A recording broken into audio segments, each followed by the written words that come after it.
Gisa niyo na po yung mga sangkap, onion, garlic, ginger. And then, lagyan niyo na po ng toyo, suka, sugar. Tapos, timplahan niyo na po yan. Actually, may kamatis pa nga akong nilagay dyan. So, nung matimplahan mo na siya lahat, kumulo na, lagyan niyo na po yung pusit.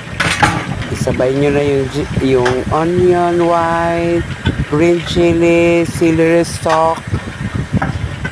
Para pagkulo niya, luto na po siya kasi hindi pwedeng matagal kumukulo ang pusit. Tumitigas po siya, guys. So, ayun po.